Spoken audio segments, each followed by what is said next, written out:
Aujourd'hui, le 22 janvier 2025. Première lecture. Toi, tu es prêtre de l'ordre de Melchizedek pour l'éternité. Lecture de la lettre aux Hébreux. Frères, Melchizedek était roi de Salem. Prêtre du Dieu Très-Haut. Il vint à la rencontre d'Abraham. Quand celui-ci rentrait de son expédition contre les rois, il le bénit. Et Abraham lui remit le 10e de tout ce qu'il avait pris. D'abord, Melchizedek porte un nom, qui veut dire « roi de justice ». Ensuite, il est roi de Salem, c'est-à-dire roi de paix.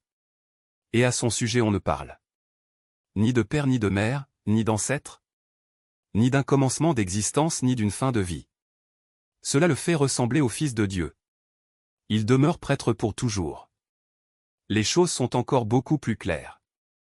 Si un autre prêtre se lève à la ressemblance de Melchizedek et devient prêtre, non pas selon une exigence légale de filiation humaine, mais par la puissance d'une vie indestructible. Car voici le témoignage de l'Écriture. Toi, tu es prêtre de l'ordre de Melchizedek. Pour l'éternité. Parole du Seigneur. Psaume. Tu es prêtre à jamais. Selon l'ordre de Melchizedek. Oracle du Seigneur à mon Seigneur. Siège à ma droite.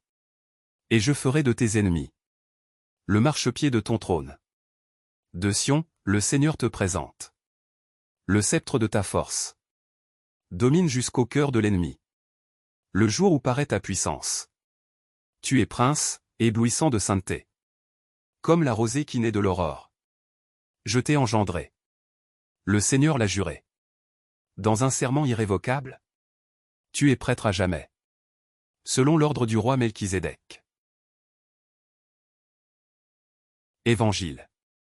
Est-il permis, le jour du sabbat, de sauver une vie ou de tuer? Alléluia. Alléluia. Jésus proclamait l'évangile du royaume. Et guérissait toute infirmité dans le peuple. Alléluia. Évangile de Jésus-Christ selon saint Marc. En ce temps-là, Jésus entra de nouveau dans une synagogue. Il y avait là un homme dont la main était atrophiée. On observait Jésus pour voir s'il le guérirait le jour du sabbat. C'était afin de pouvoir l'accuser. Il dit à l'homme qui avait la main atrophiée: Lève-toi, viens au milieu.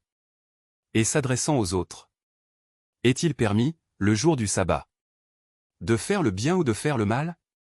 De sauver une vie ou de tuer? Mais eux se taisaient. Alors, promenant sur eux un regard de colère, navré de l'endurcissement de leur cœur, il dit à l'homme: Étends la main. Il l'étendit, et sa main redevint normale. Une fois sortis, les pharisiens se réunirent en conseil avec les partisans d'Hérode contre Jésus, pour voir comment le faire périr.